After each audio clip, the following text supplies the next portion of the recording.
Sex, the final frontier. These are the voyages of the speculative interdimensional vehicle, Sex in Space. Its mission, to explore new points of view, to seek out fresh opinions, to boldly go where so many have gone before, and still somehow manage to totally miss the point. Subscribe to Sex in Space, wherever quality podcasts are found.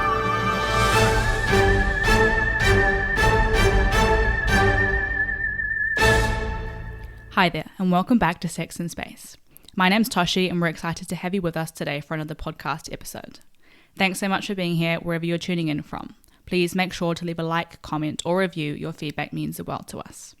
You can find more great Sex in Space content over on YouTube, including video versions of our podcast episodes if you prefer to watch and listen at the same time. Just search for us using our handle at sexinspace.com. We're also on Instagram and TikTok under that handle too. Today's episode is the second installment in our series with Intersex Aotearoa. I was lucky enough to speak with Dr. Rogena Sterling, who is Deputy Chair at Intersex Aotearoa and a lecturer and researcher at the University of Waikato. Rogena has a passion for human rights, which was a key focus of their PhD, and was the first openly intersex person in New Zealand to receive a PhD. Last year, Rogena published a chapter titled Janet and John, Intersex Invisibility in the New Zealand Curriculum, and that looks at the way that intersex has been excluded from the Western education system and explores ways that intersex can be better represented and included in our curriculum. The focus of today's episode is more broadly the history of intersex, how the story of intersex has changed over time, what we can learn from the past, and why it's so important to educate about what it means to be intersex. Let's get into it.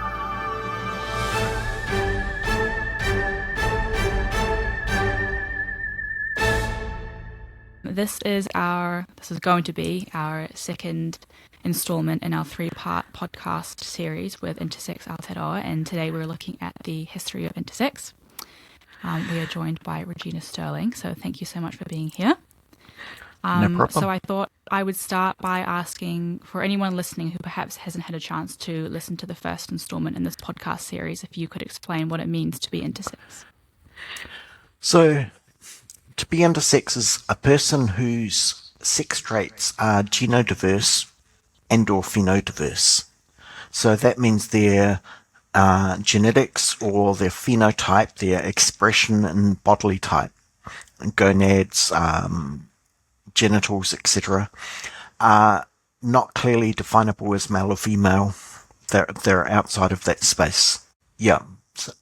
In short, someone who does not fit the male-female binary from a sex trait perspective. So that's why today often people talk about people with variations of sex characteristics. And so I would like to start by asking you how the story of intersex has evolved, where the different roots are from and where you can trace it back to, and how that story and those stories have changed over time.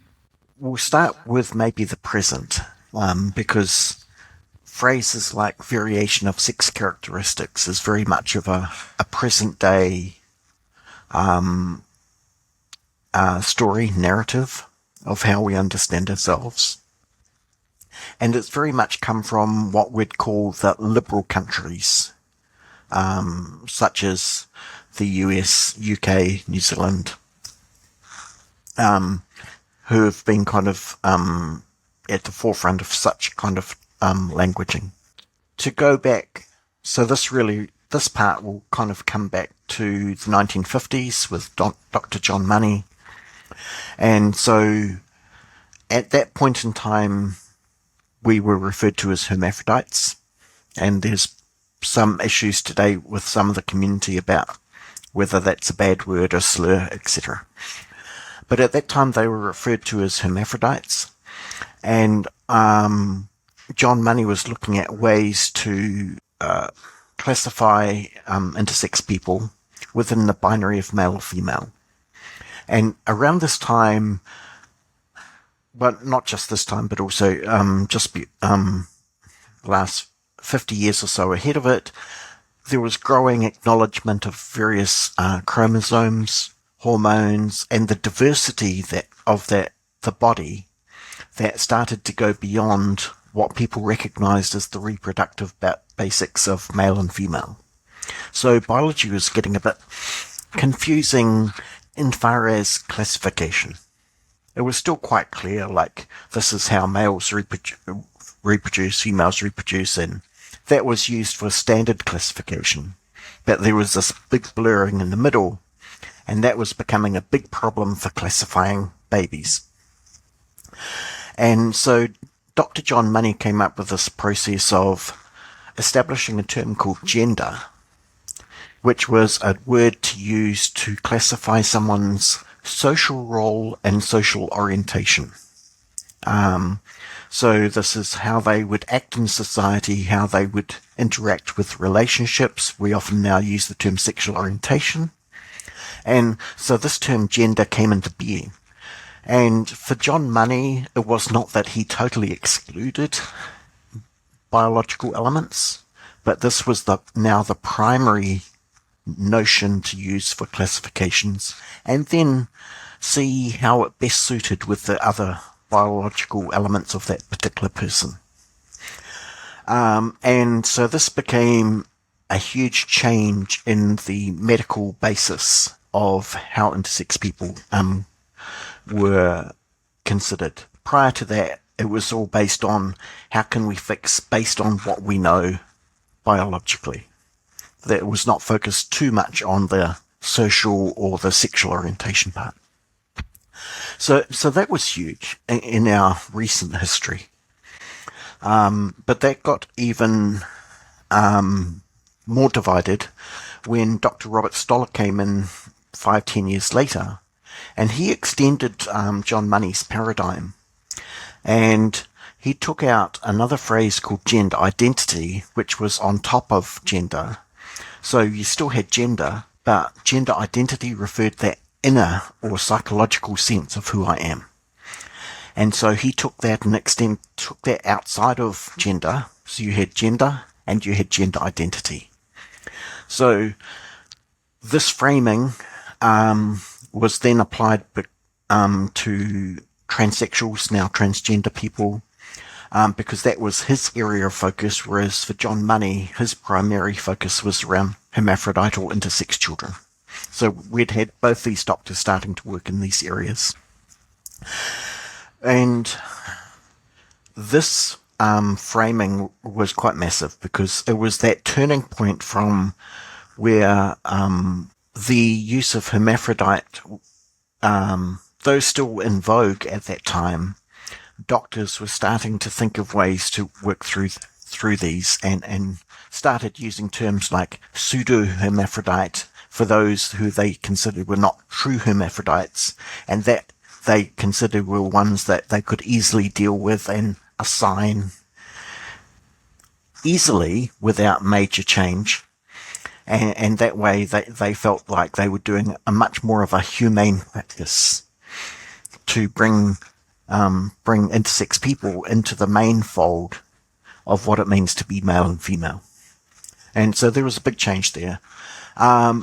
And in 2005, sorry, I'm just quickly checking my head. I'm pretty sure it was 2005.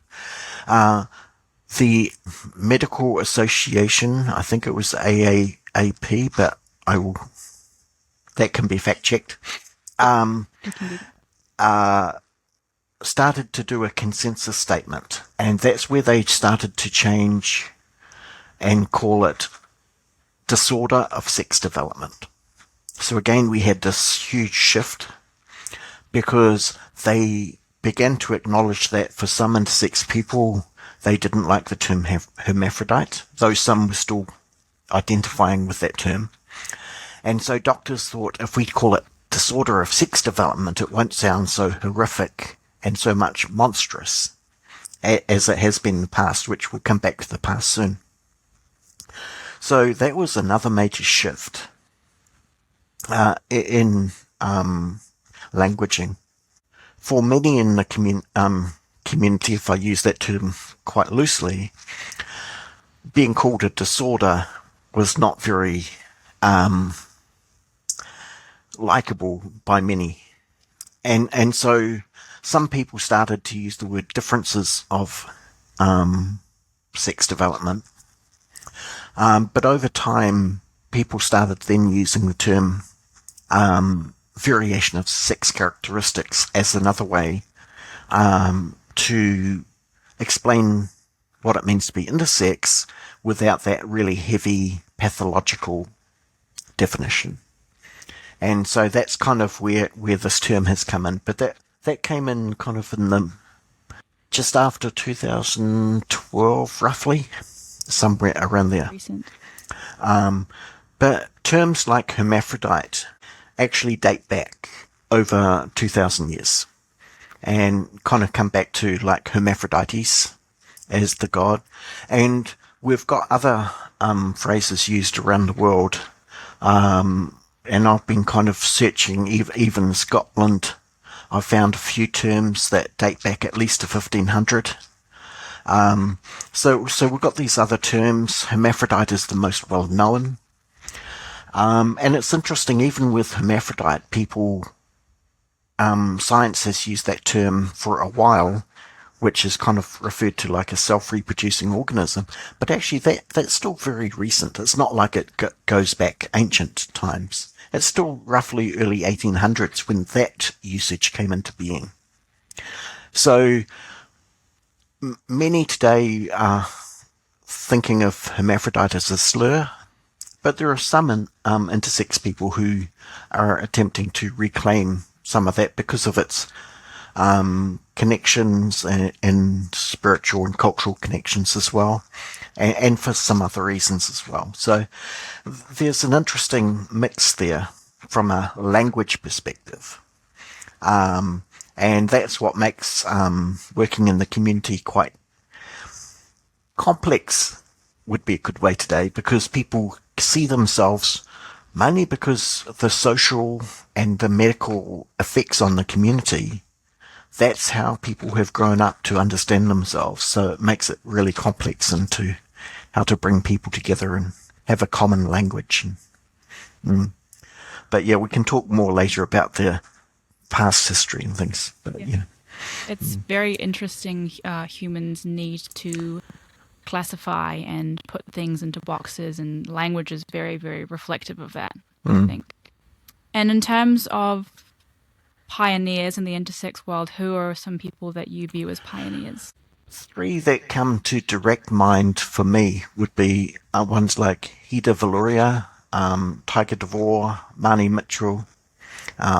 Mani, of course, is from Aotearoa, so someone local.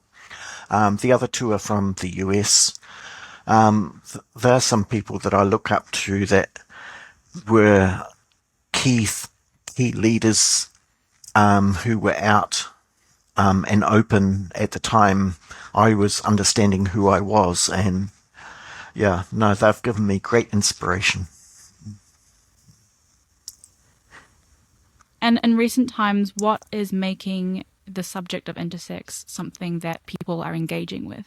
I'm thinking about that. That's something I'm thinking is complex to answer in one way. Because of the languaging that's come up through medicine and has been kind of more adopted through the rainbow community and transgender community in particular, the usage of gender and gender identity, which is starting to cause some conflation that intersex is part of being a gender identity and its connections there. And so people somewhat are starting to engage, but then conflating it with some of these issues and senses of identity, which it's causing some more engagement, but also that conflation of what it means and that medical element, at least from our community's perspective.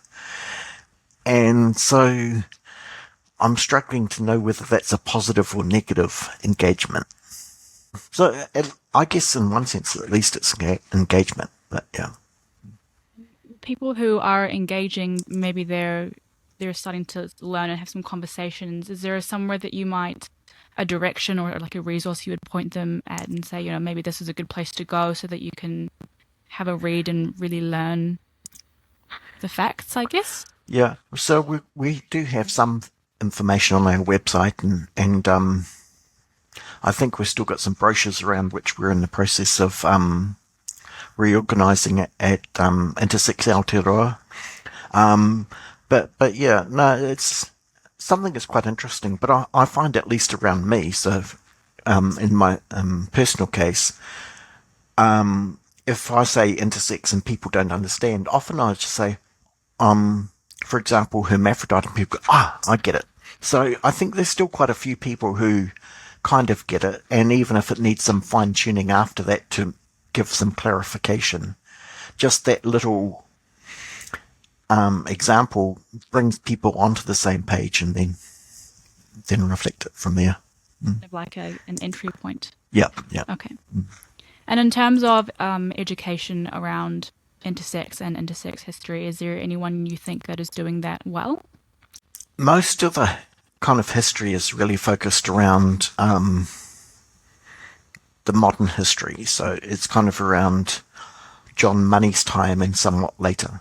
So even that is limited. So not too many are talking about that. And in fact, there are a few books like the Biopolitics of Gender by Jemima Repo, some like that have explained the history of gender and its thing quite well and put into context. But yeah, no, there's a lot of history that kind of dates back that is kind of missing, or we've only got fragments. Now that part is I'm trying to look at somewhat, and there are a few others that are slowly trying to dig back into those areas as well. And I know too who you're going to have a podcast with later is looking into some from the perspective here. So I think there's still a lot more to do, and as I mentioned before, I'm starting to look back and from some of my genealogical past, which kind of goes back to kind of the Scotland and Ireland. So look back at the history there, and again, there's only little fragments, but there's some historical nuggets that I'm starting to find there too. Like a big jigsaw, and you kind of just get a little piece at a time to It is. get the bigger picture. Yeah. What are some of the positive histories within intersex history? Ooh, that's another complex one, because a lot of our history, whether it be recent, where they've considered humane, or the past from a Western perspective, has unfortunately not been so positive. So, I guess if we look back at the past first, if we go back from Greek Roman society and come forward, at that early stage, being intersex was something people recognised. For example, Aristotle talked about people with hyperspadias. He noticed that they had both a masculine and a feminine quality or personality to them. So they noticed that. But at the same time, any children that were born were either put in baskets to float out to sea and die, or they were sacrificed because they were considered bad omens. So that part of early history was not so favourable. At different periods of time, they were integrated into society, but again, they had to choose being male or female, and they had to retain that classification, and if they varied from that, that often was more than frowned upon, and sometimes led to severe punishments. So that kind of stage went through probably, well, more than 1,000 years of that kind of life, where you were forced assimilation and severe punishment if you deviated from what you chose as your position. Whereas today, basically it's about enforced medicalization of both body and mind. And that comes back to what we're talking about before with Dr. John Money, Robert Stoller, and the type of society. It's been a bit of a rough history, to say the least. Lots of challenges, and there are so many challenges that have happened throughout this history. Are there any that you would point to and say this is important that people know about? Well, I think history is one of those things. We like to find the good parts of history and kind of focus on that. And if there were some good times, I'm struggling in my study so far, to find too many of those good times. But I think we have to recognize that sometimes we have to understand the past, even if it be bad, to move to a better time. And medicalizing somebody, even if it sounds for the good, is sometimes not much better than some of the horrific ways they used to do it in the past. It's just doing it in a different way.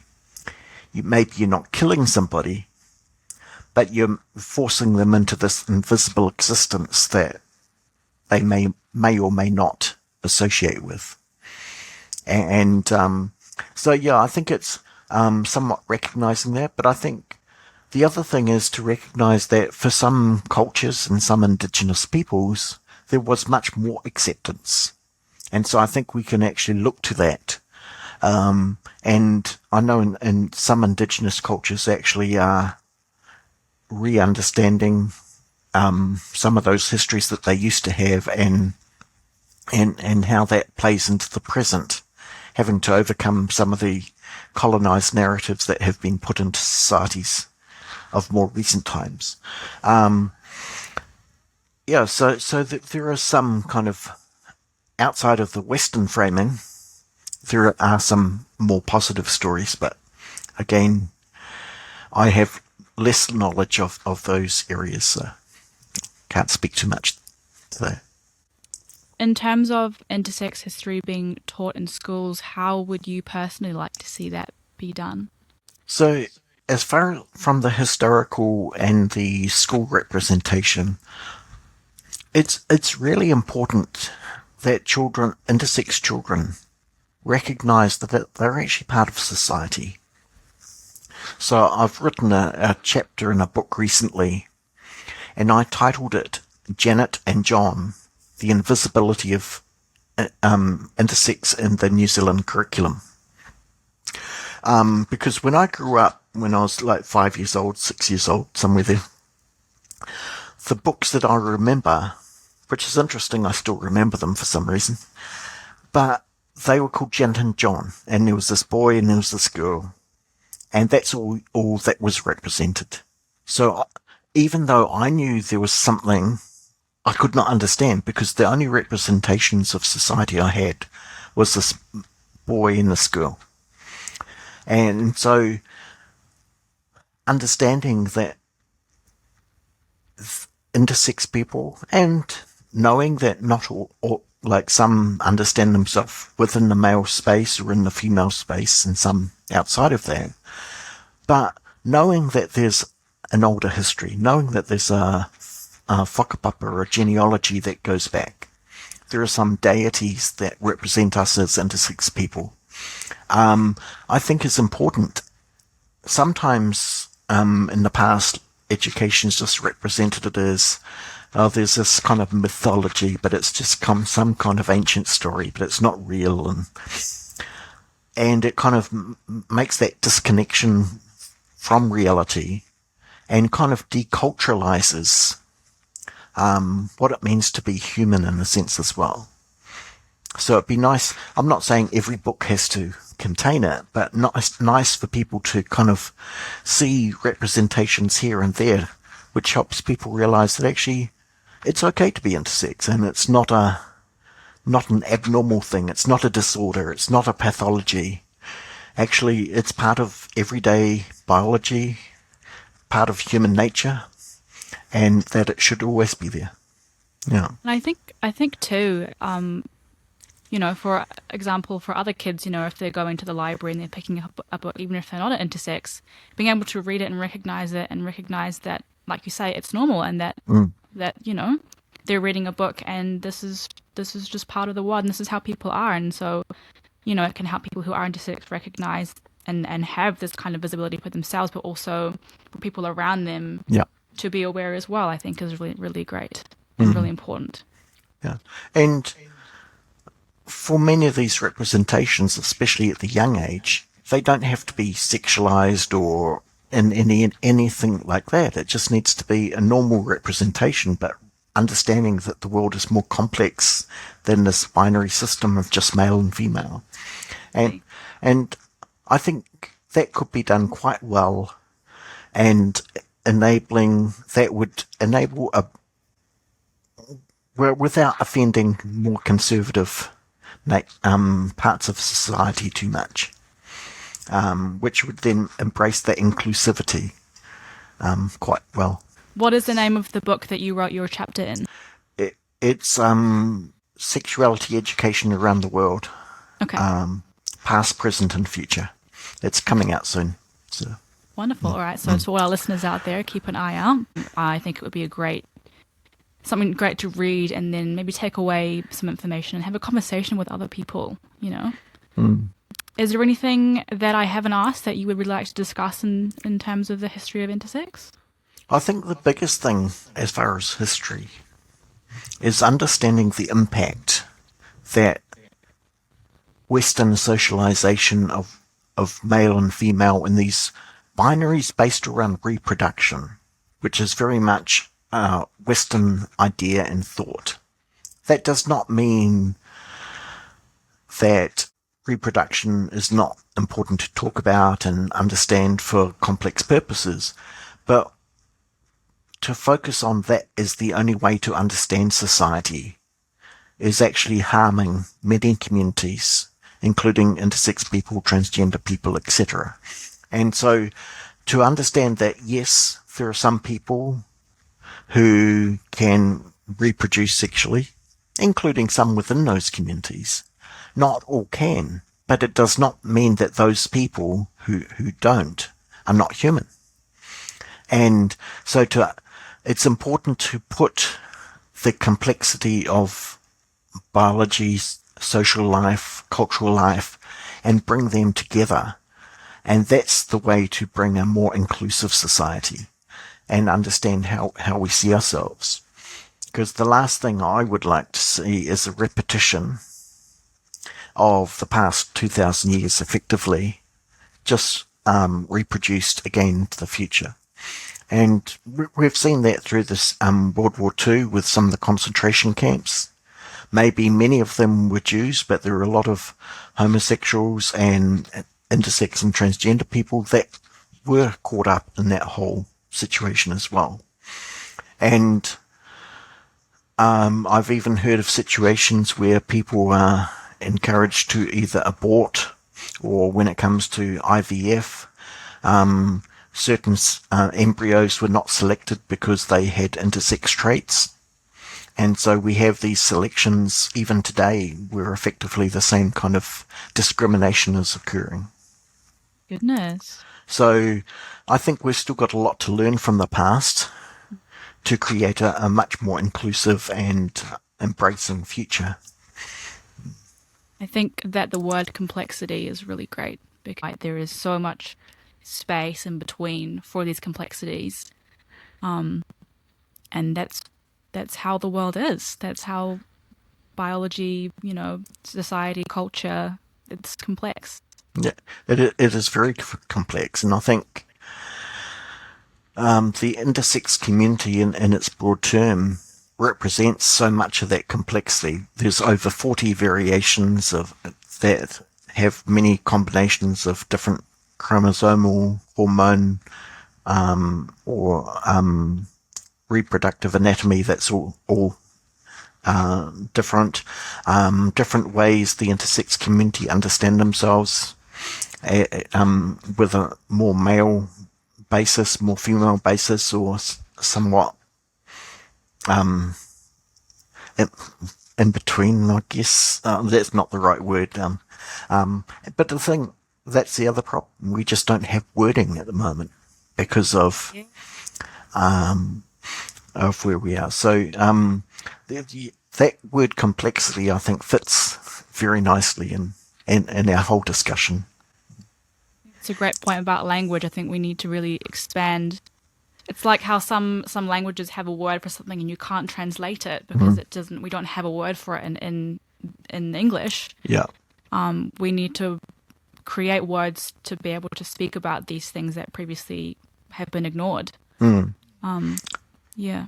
Yeah, and sometimes it may be creative ways of creating new expressions. So, given the fact that, for example, hermaphrodite has been used in somewhat negative ways and some people see it as a slur, maybe it's going to be a creative word that gets formed to reinterpret what it means. So, yeah, no, I still look to an exciting future, even though we've had a bit of a rough past. But when I talk to people around me, I still feel like when they learn and understand, they're relatively accepting. So I think there is hope. There's always hope for the future. Conversations are so important too, and that's how you learn, and it's how you understand different people's perspectives, and how your mind can be open to perhaps perspectives and truths that people maybe might not have been aware of before. Yeah. Yeah. Absolutely. Wonderful. Well, thank you so much for taking the time to join me and join Sex and Space on the podcast. It's been really lovely to speak with you and to have your insight to all of these questions. I hope anyone out there listening has taken away something from this conversation, maybe about complexity, about language, and they feel more equipped to go out and have a conversation with somebody else and see some fresh perspectives. So thank you so much. Thank you. For joining. Thank you.